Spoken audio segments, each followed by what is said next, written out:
ඒ නිසා වැඩසටහනේ ආරම්භයක් විදිහට මේ අද පරිසර දින තේමාවත් ඒ අරමුණත් පැහැදිලි කරන ලෙසට මා ගෞරවයෙන් ආරාධනා කර සිටිනවා අපගේ නියෝජ්‍යපති ශර්මිනී මහත්මියට. ස්වාමින් වහන්සේගෙන් අවසරයි. නියෝජ්‍ය විදුහල්පතිතුමියනි, ආචාර්ය මණ්ඩලයේ දාබර ගුරු භවතුනි, දියණිවරුනි, සියලුම දෙනාගෙන් අවසරයි. අපි ක්ෂණිකව මේ අද දිනේ ජගත් පරිසර දිනය, ලෝක පරිසර දිනය පිළිබඳව අද තමයි මුළු ලෝකයම අපේ ආදරණීය බවින් යුක් පරිසරය සිහිපත් කිරීම උදෙසා, ගරු කිරීම උදෙසා ලෝකවාසී සියලු දෙනා එක්ව කටයුතු කරන දවස අද. මේ මූලාරම්භය ගත්තොත් 1972 වර්ෂයේදී තමයි ජගත් පරිසර දිනය ක්‍රියාත්මක වීම ආරම්භ වුණේ. එතකොට මේ එකම ආරමුණ වන්නේ අපි රකින්න පරිසරය අපි විසින් සුරැකීම සඳහා තමයි ක්‍රියාත්මක වෙන්න මූලාරම්භය ගත්තේ 1972 වර්ෂයේදී. ඒ වගේම ජගත් පරිසර දිනේ ප්‍රධාන තේමාව වශයෙන් දක්වලා තියෙන්නේ urgent climate action. ඒ කියන්නේ කඩිනම් දේශගුණික ක්‍රියාමාර්ග කෙරෙහි අවධානය යොමු කරන විදියට තමයි ලෝකයම නුවෙන් ලෝකවාසී සියලුම දෙනා මේ අවස්ථාවේදී අද දිනේදී ක්‍රියාත්මක වෙනවා. ඔබ හැම සියලුම දෙනාම දන්නවා පෞද්ගලික කාල වකවානුව තුල දේශගුණික විපර්යාස හේතු කොටගෙන ඒකට ප්‍රධානම හේතුව වෙන්නේ පරිසරයේ ගෝලීය උණුසුම ඉහළ යාම. එතන අපි දන්නවා අපේ 11 වසරේ දියණියන් නම් මේ වෙනකොට ඒ පිළිබඳව යම් අවබෝධයකින් ඇති. මේ දේශගුණික විපර්යාස මේ තත්වයටපත් වෙන්නට ප්‍රධානම හේතුව වන්නේ බොහෝ වෙලාවට ඒකට බලපෑම් කරන්නේ ගෝලීය උණුසුම ඉහළ යාම. ඒ නිසාවෙන් බොහෝ දේවල් පරිසරය තුල වෙනස් වෙමින් පවතිනවා. ජෛව විවිධත්වය ඒත් එක්කම වගේ වන විනාශය නේ.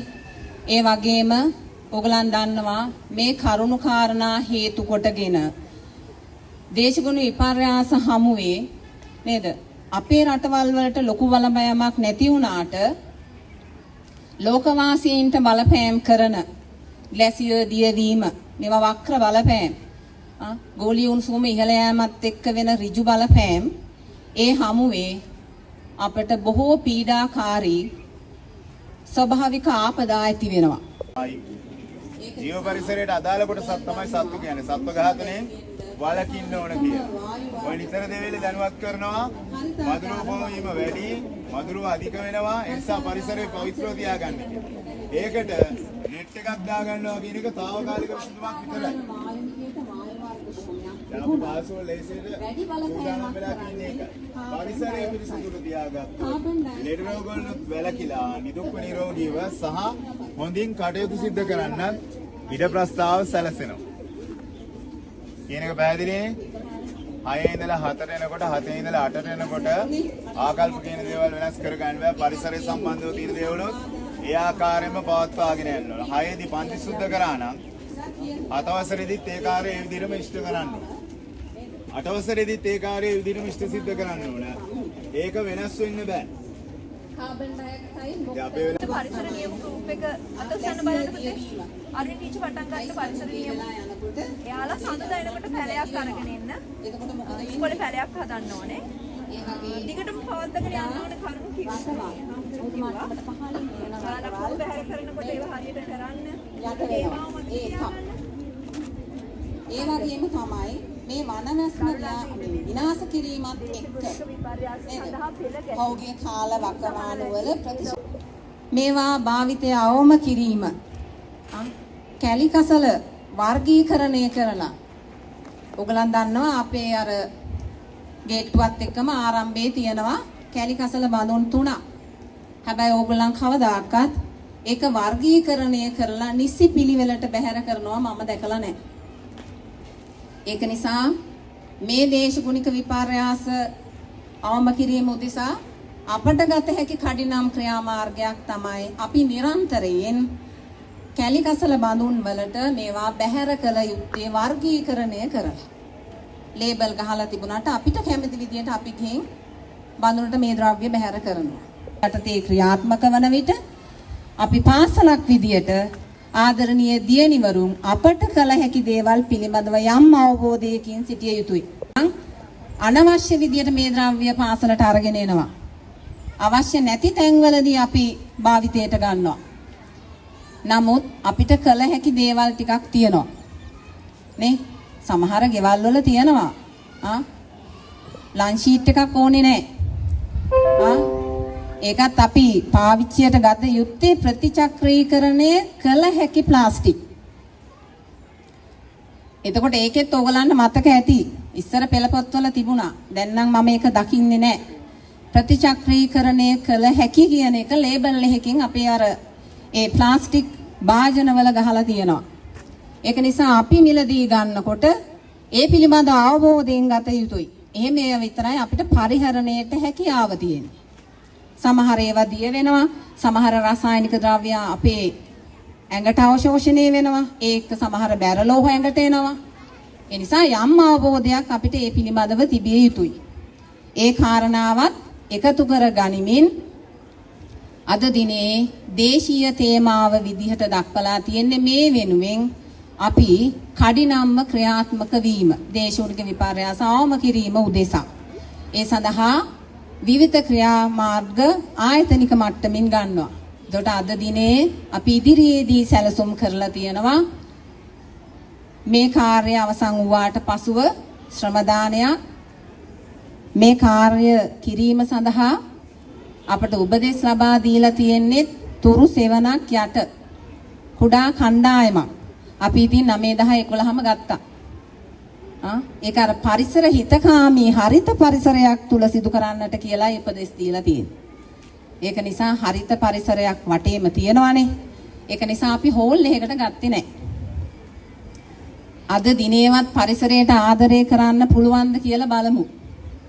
නේ? ඉදිරියේදී මම විශ්වාස කරනවා අපේ මැඩම් අපේ පරිසරයේ ගත යුත්තක් ඇත්තේම නැති මට්ටමක තියෙන්නේ.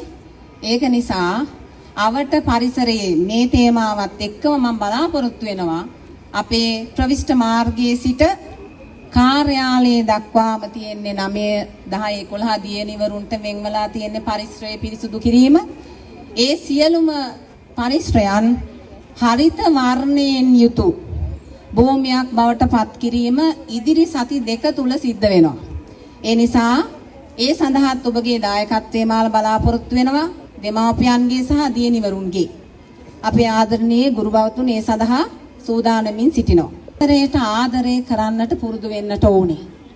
අපි නිරන්තරයෙන් සිදු කරන සමහර ක්‍රියාකාරකම් තුලින් පරිසරය හරිත වර්ණයෙන් පිරුණු පරිසරය බොහෝ වෙලාවට පරිහානියට හායනයට ලක් වෙනවා.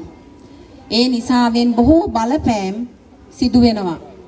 පහුගිය දවස්වල ඇති වෙච්ච කුණාටු, ගම් වතුර, නේ, ක්ෂණිකව ඇතිවන නියගයන්, නේ, මේ සියල්ලම ඇතිවීමට බලපෑම් කරන්නේ දේශගුණික විපර්යාස.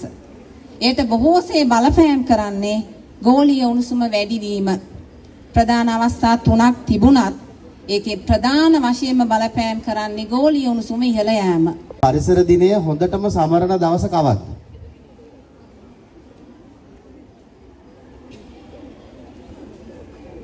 ලංකාවේ සංස්කෘතිය නම් අපි පරිසර දිනය හොඳටම සමරන දවස් තමයි අලුත් අවුරුදු දවස.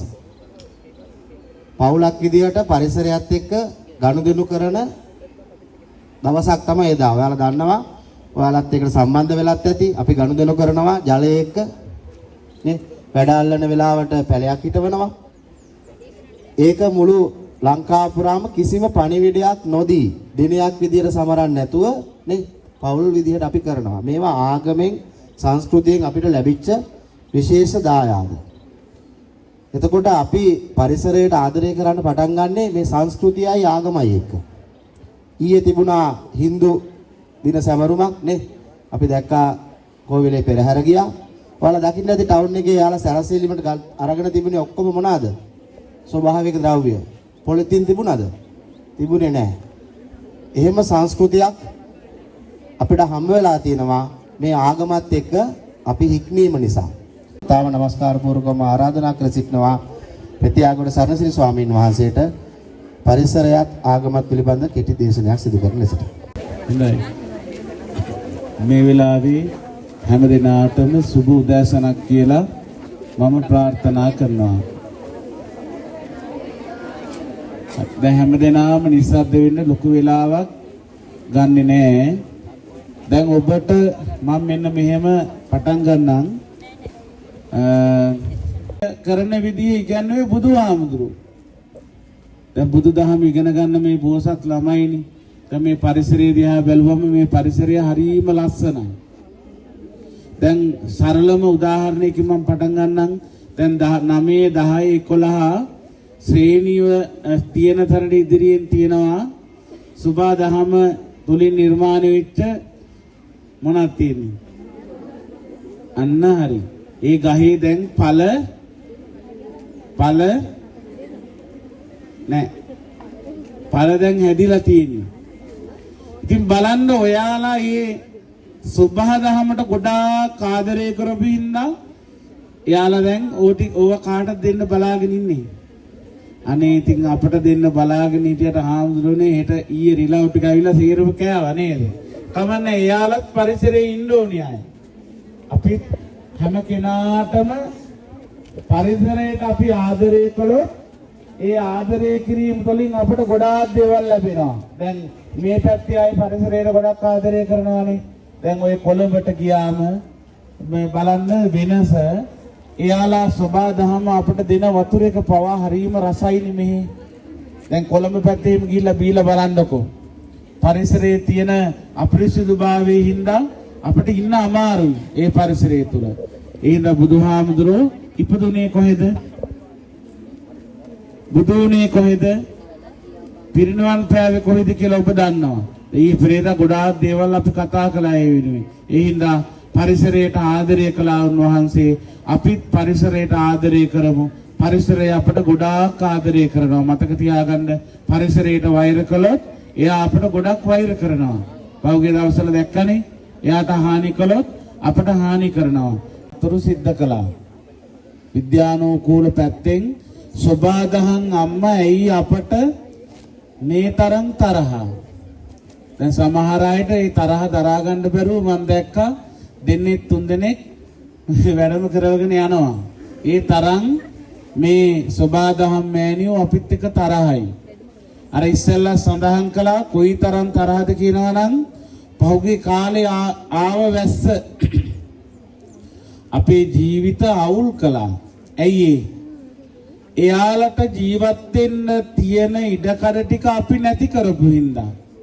ඒ හින්දා මේ පරිසරයට අපි ගොඩක් ආදරය කරන්න ඕනේ. පරිසරයට ගොඩක් ආදරය කරන්න කියලා දුන්නේ කවුද? ගොඩාක් මේ ලෝකේ පරිසරයට වැඩිපුරම ආදරය කරේ කවුද කියලා කියන්න බලන්න. කවුද? දැන් කල්පනා කරනනේ කවුද මේ ලෝකේ වැඩිපුරම පරිසරයට ආදරය කළේ? බුදුහාමුදුරුවෝ. ඔයා මේ ලෝකේ වැඩිපුරම ආදරේ කාටද කියන්නේ?